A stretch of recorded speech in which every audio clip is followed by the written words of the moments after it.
Alright, so we're just going to talk about some tuning with the DRK. And this is the first one I ran recently. New chassis, new location. And I knew a couple guys at the spot had laid a couple passes down. And I think they ran like sub twos. So I put in a tune that was, well, I ran a tune that was already in there. It's pretty soft and just decided to let it go down because I don't know.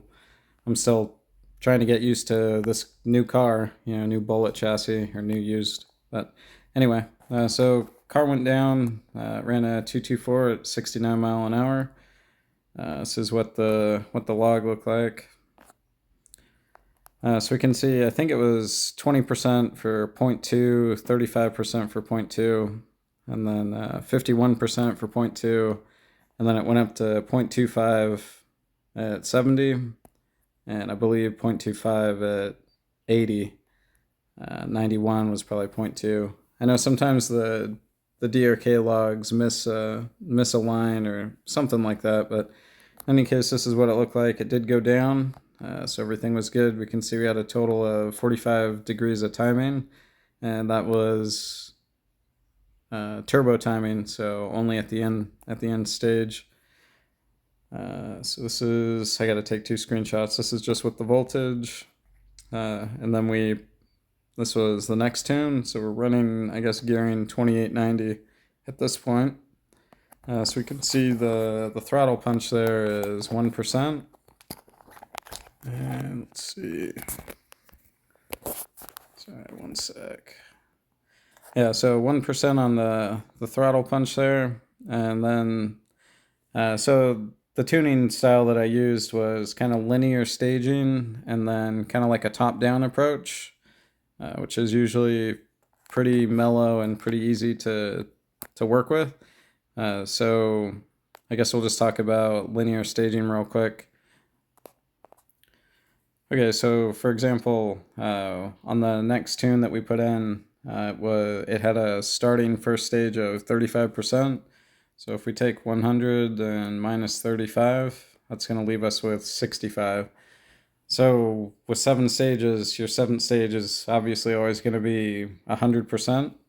So if we take away our starting stage, our first stage of 35%, that leaves us with 65%. And then we can easily just divide that by 6. And this is going to give us a linear set of stage power to increase from 35, right? So 65 divided by 6. So we're going to add, and I round up. So 10.83 or 11% each stage. And that's going to get us to 100% after 35. So if we go back to the tune, we started at 35, then we went to 46, 57, 68, 79, 90, and 100%. So we'll see, we started out at 45 degrees of timing, and we brought it up to 60 down here with an up slew rate of 10 at 0.1, which is kind of high, honestly, but that's what we were working with, just to, we're testing the waters here. So that ran a 220 at 70 mile an hour. Looks like we had something going on here. So I might have gotten out of it temporarily. I'm not sure really. But if we look at the log, we'll see with that 1% throttle, what's it called? Throttle punch up here, 1%. We've got kind of a really slow starting first stage. And they flip-flop back and forth a couple times. I'm not sure exactly how it works. I've heard it either affects only the first stage, the throttle punch that is, and how slow it comes in, or all the stages. So not sure there, but definitely the first stage came in relatively slow here. So we see 100, 400, 800. And from here, I wasn't really doing this at the track because I was talking with people and doing other things. But, we'll kind of go down the line, and we can see that the RPMs are building relatively well, indicating there's really no spinning going on. So we get up here to like 40, 41, 42, 45, and then we went down here, down to 44. So we could have had some some tire spin here, or there could be a dip in the track. I think there's a dip at some points of the track where we race towards the end. So that could have accounted for that, but in any case, that's kind of what we're looking for spinning, is if the RPMs go up and then go down, you can pretty much assume something's going on with the traction there. So we went down. So real quick, I'll just also talk about the GNSS. So when you're using it, I always advocate to overrun your run. So we measure out 132 feet. If I get off throttle right at 132 feet, I could be slowing the GNS time down because it picks up movement at 0.2 seconds at its best. So if, for instance, it starts the moment that the run starts, then going for, say, 1.9 seconds, if I'm going a sub 2 pass, that would read, but we're not doing, at this point, we're not doing a sub 2 pass. So I was only on throttle for 1.9 seconds here. And this one ran a 220. And we can kind of maybe guess that could be what's going on when your acceleration really drops off a cliff at the end. But in any case, I always advocate trying to overrun it, by at least 0.2 seconds if you have the space for it. Just to try to get a clearer representation on the GNSS so that it gets the full reading. So we didn't get that here. We only were on throttle for 1.9, but just for heads up, that's usually what I try to do. So going on. So this is the next tune that I used. And let's see. So still throttle punch, 1%. And we went 35, so same stages and everything. But let's see. What we ended up doing to turn it up a little bit was down here we had 60 degrees in our 60 degrees in our 7th stage turbo, but we took 20 degrees out of the 7th stage, put 10 in the 6th, and 10 in the 5th stage. So we 60 degrees. And I've got 30 on my stock R1 motor, comes at 30. So we're running about 90 degrees timing, and that's making my voltage drop, quite a bit. And I'm running an old original knuckle up battery that's pretty old. It was also windy. IRs weren't super great. I think it was like 0.9, 0.8, or 0.7, and I wasn't cycling the battery because I didn't really know how fast the car was going to go. I wasn't trying to min-max it. But in any case, we moved that over. We made a hit. We went down to a 2.16, 73 mile an hour. So not too bad. We'll take a look at the log. And we'll see. So again, I'll look at this up here. The start of it was at 0.70. So down to 0.70 here, and then one more 0.70. So we're on throttle for exactly 2 seconds. So again, not 2.2 seconds, which is what I would have preferred to have ran. And we can see here how the GNS acceleration kind of drops off there. So that could be from getting off throttle at the end there. But in any case, we got 60 degrees in, but we turned it up a little bit by bringing timing in earlier in the run here. And just glancing down at the RPM, everything looks pretty good. Pretty good. So right around here, again, kind of late in the run, it looks like we've got maybe a little bit of slippage going on in that portion there. So again, not super worried about that. It happens. You could get a little bit of tire hop or any number of things that could mess with that. And this is kind of the voltage, and we can see that we dropped down at 4920. So 4920. So we're just starting to get our full 60 degrees of timing here. And we had a dip down to 6.3 and kind of recovered up a little bit to 6.6. Again, not the best battery out there.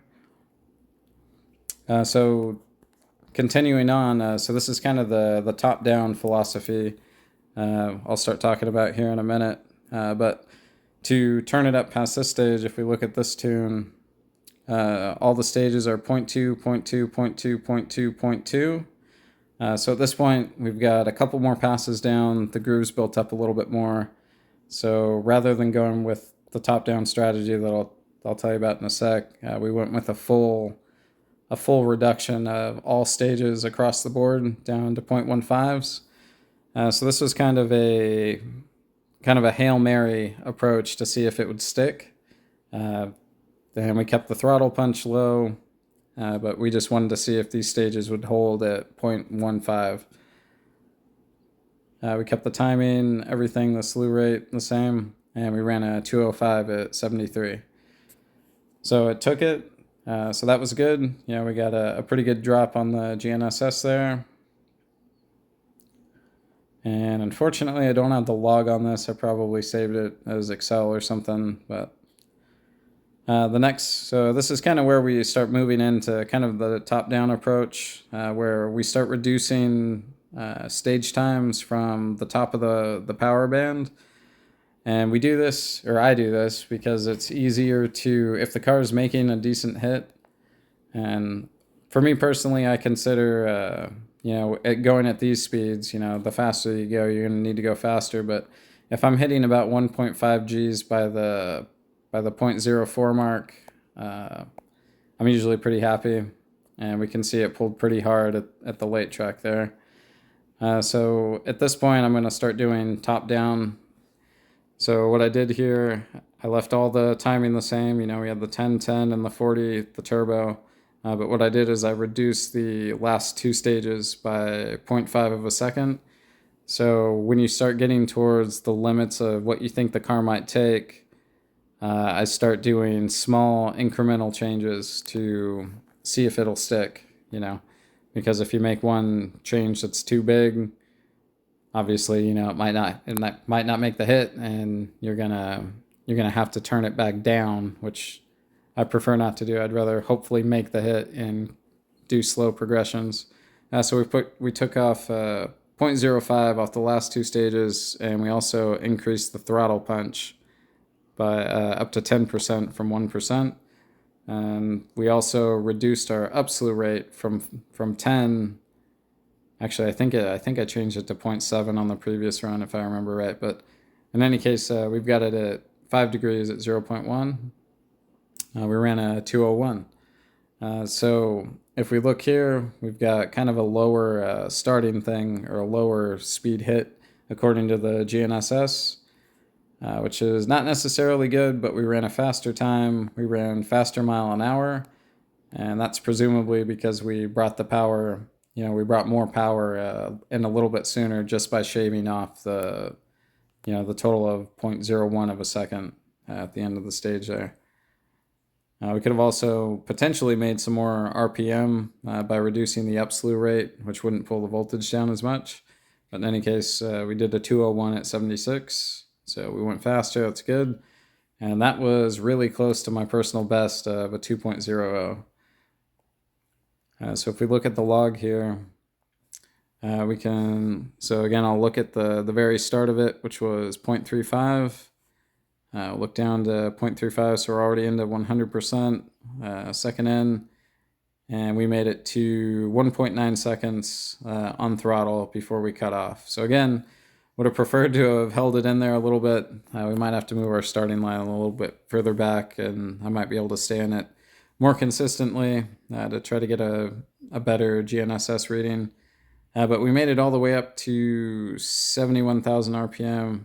And I'm trying to remember if I stripped a spur in one of these runs and changed the gearing a little bit. Don't think it was this pass, but we'll just, we'll kind of go down the RPMs looking again. And so we'll notice by turning the throttle punch to 10%, we're not getting 3 lines in stage 1 of in the hundreds. So it's hitting a little bit harder off the line, or should be. I know the GNSS said otherwise, but we know GNSSs aren't super duper accurate, but they are a great tuning tool, in my opinion, as long as you use them to the best of your ability.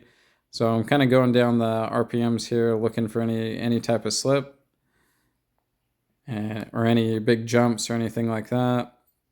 and it looks relatively smooth all the way through, all the way down to the late part of the run, which we've been kind of seeing consistently. So we went from 52, also big jumps can indicate spinning. So we went from 52.9 to 5800. To me, that's more than likely a slip. And we went up to 58.7, but then dropped down again to 55.8. So that pretty much ensures you've lost traction there a bit. Seems like it kind of caught back on, continued the rundown, relatively smooth, and that's what we got, a 201 at 76. And we'll kind of look at the voltage one more time. So we see way up here we got a 6.3 as our low, and it recovered to around 6.5-ish, which is about where we're getting to, where we're kind of topping out the battery a little bit. We're kind of pushing it with the 60 or a total of 90 degrees there. So that's why I'm kind of sticking with 90 degrees. I'm not, when I'm turning things up, I'm reducing stages. I'm not adding more timing or anything like that, because at this point I can pretty much with relative ease, I know about 90 degrees is going to push the battery down pretty far, as far as I want to go. So let's see, 35. Yeah, so we almost, so yeah, actually, yeah, no, so we were on throttle for 1.9. So let's see, so next stage, to continue down the path of turning it up a little bit and going kind of from top down a little bit. So we had 0.1, 0.1 in our sixth and fifth stages, and on this one we took another, going from the top to bottom. In our fourth stage and our third stage we took off 0.5 or 0.05, excuse me.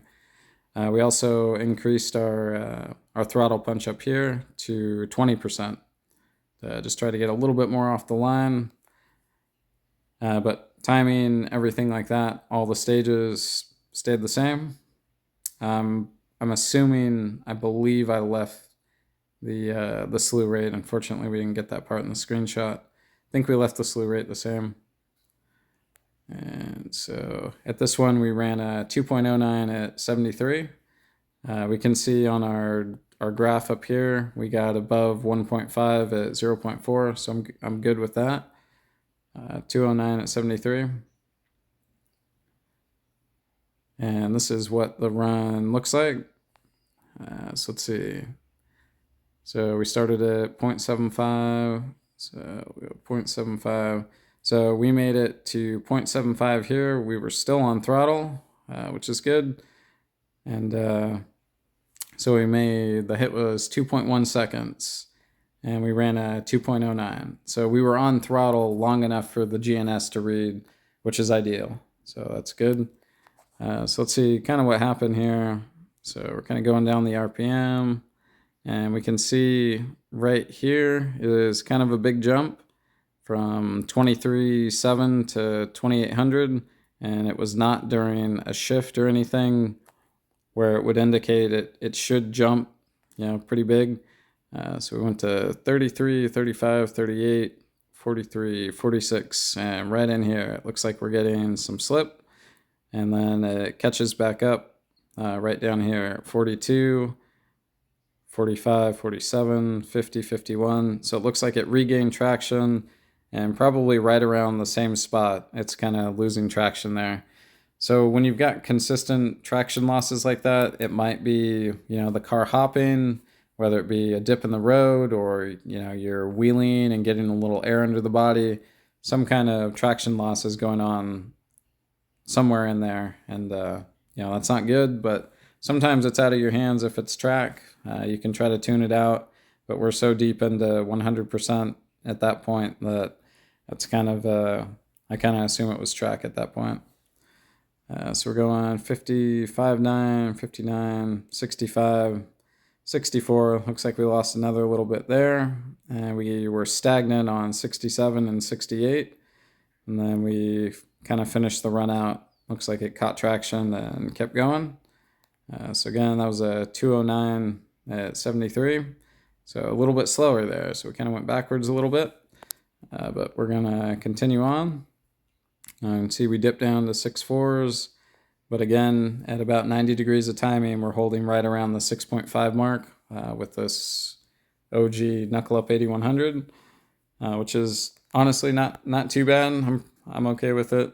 Again, it wasn't. I know I could cycle it down to get better IRs as well, so I might do that on the next test session.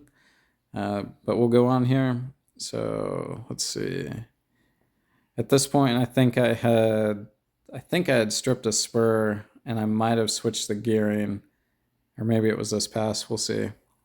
But anyway, so we went up to 50% throttle punch on this one, and continuing the trend of going top down, we reduced all the stages to 0.1.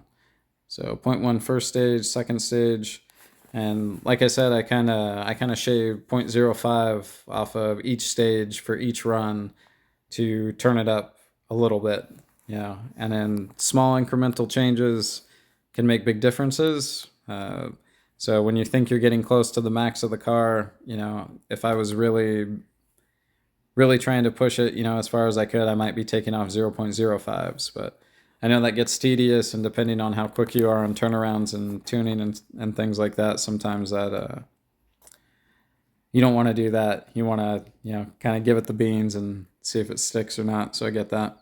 But yeah, all stages were the same and everything on that one, or on this one, and we'll go ahead and check it out. So this must be the one that maybe it stripped on.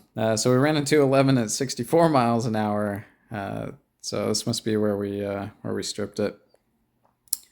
So the gearing on, let's see. It doesn't look like a strip. That's interesting.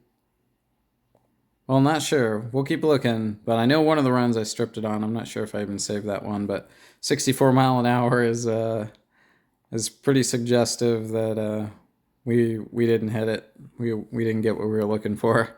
But anyway, just continuing on and looking. So with this, we upped it to throttle punch 50%, right? And we can see that we had only one tick of in the hundreds off the hit.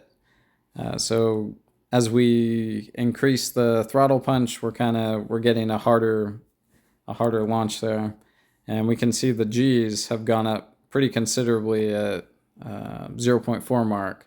So we're up to around 2.2 on that one. So a good hit, and then it really petered out there, and the miles per hour and everything kind of suggested all that.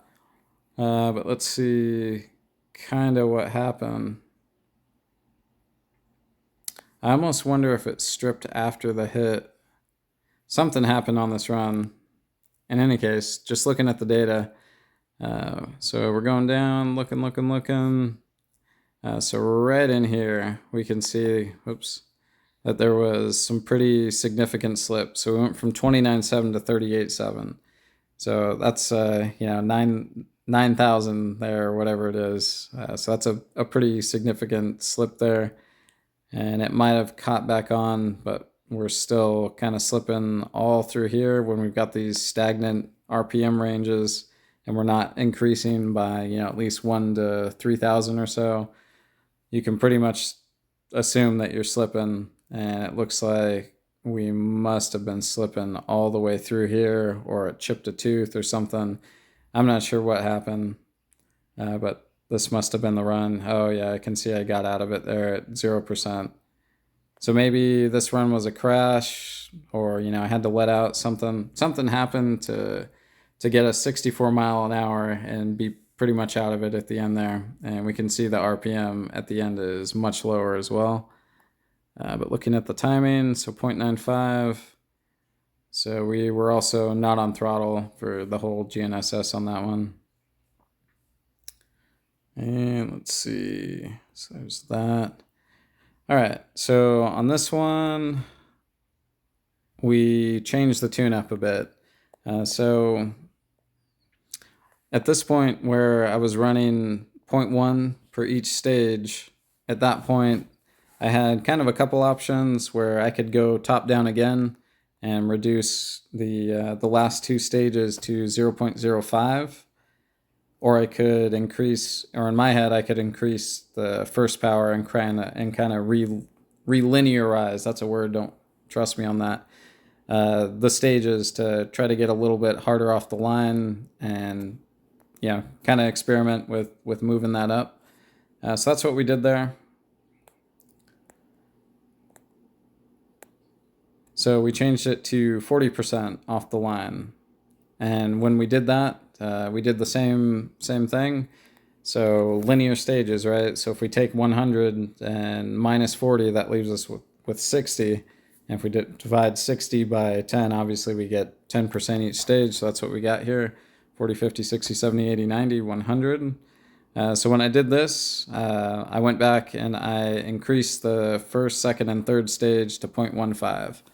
And this was to hopefully ensure that it was going to make it off of the line successfully. And hopefully, it's kind of getting a little more power off the line. And sometimes that can produce a faster time. In terms of timing, we kept the timing the same, 40 degrees on the end, 10 and 10.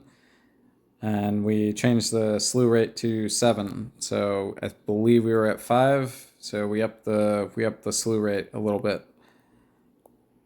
And we ran 199 at 74.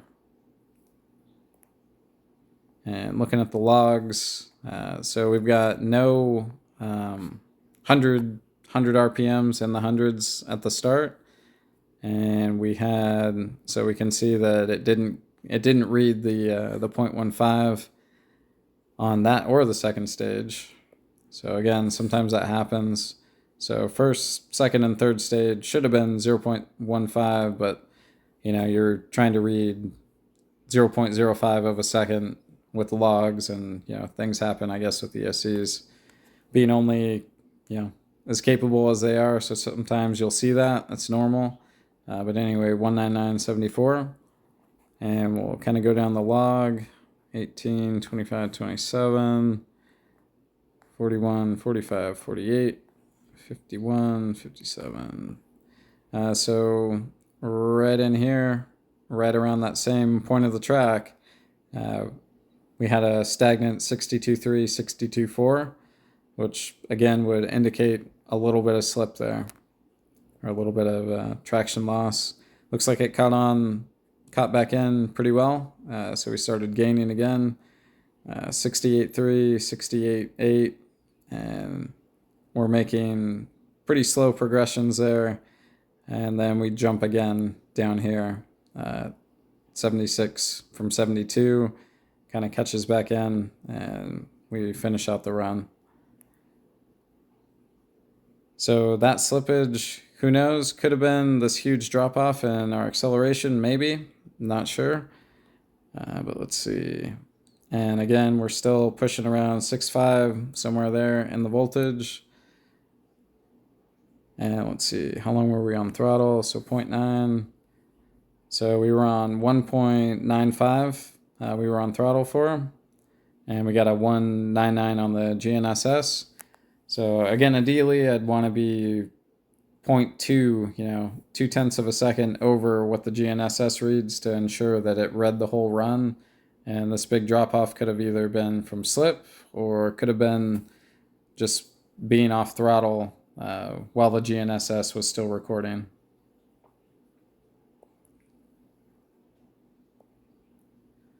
All right, so let's see. So at this point, we've got the same. We're going to leave all the stage powers the same with this. Again, knowing that 90 degrees of timing is kind of the sweet spot for what my battery likes, or can handle rather.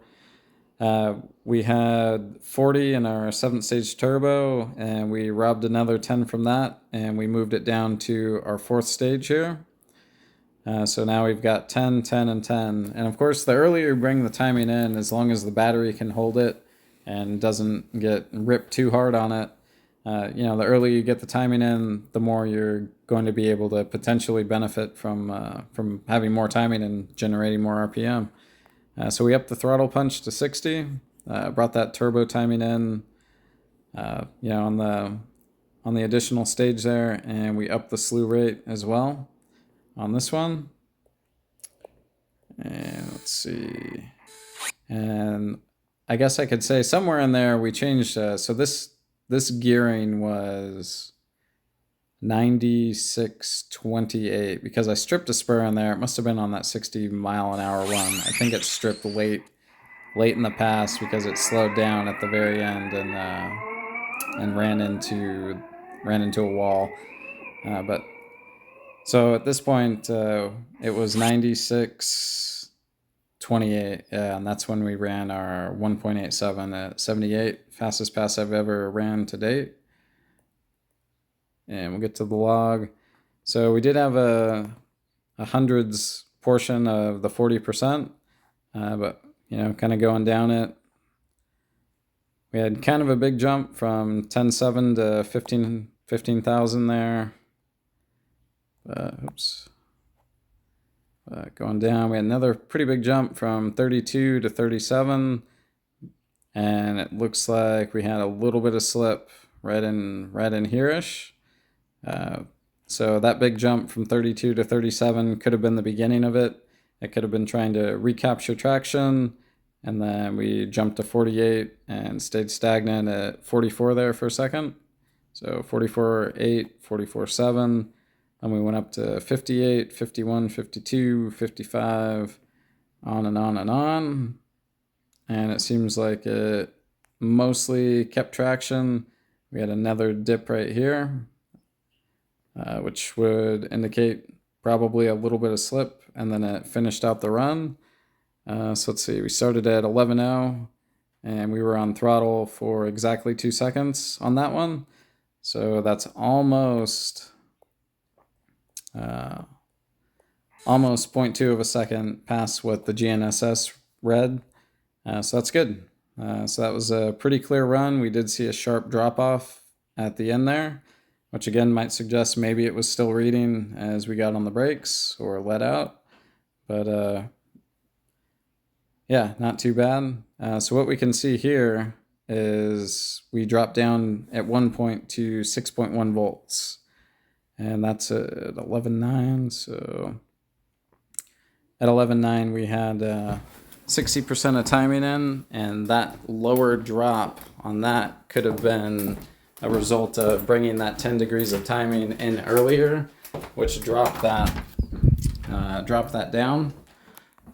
But we did still come back and recover. So the battery did recover again back to around 6.5, which is what I'm looking for. So I'm not super concerned about how far it drops as much as I am how much it recovers. And it seems like as long as, generally, with this testing session, which is the fastest one I've ever had to date in the most open area and on this new chassis, seems to be recovering to that pretty well. So if I were to bring it in earlier, maybe that dip would drop down even further, might even be sub 6. Which I would be okay with as long as it doesn't have any length to it, and it recovers back above, into the mid 6s by the end of it, which it did in this run. So that's kind of a rundown of, there's my car, there's the Bullet. Pretty basic car, pretty inexpensive car because I'm balling on a budget. But we ran a 187 at 78, which is, like I said, the fastest pass I've ever ran. That's the hit. And this is the slow-mo. So looking at the slow-mo, just real quick. I feel like the car left pretty good. It didn't seem to hit the bar too hard, so I'm okay with that. But accelerating harder out of the pocket, I might need to potentially make some adjustments to the suspension to stiffen it up even more. But I'm pretty happy with where it is right now, and hope to get back out and do some more testing and see if I can push it further. And then, we'll make adjustments from there. But that's just kind of the walkthrough of what I did that day and kind of the linear, how to set up the stages linearly, just minus your first stage and then divide by 6 with whatever the remainder is to build up your stages. and then kind of slowly working from the top down with the timing and everything like that to timing and the stage times and everything to slowly make the car faster. And it's easier to go faster once the car is settled and on the run than it is to take it off the front end. So that's the philosophy. Pretty simple tuning. Obviously, there's a lot more that you could do with tuning, but for a first day approach and kind of the shakedown of the chassis and the place that we're running now, seemed pretty effective. And again, ran my fastest times ever, and pretty stoked on it. Anyway, thanks for watching.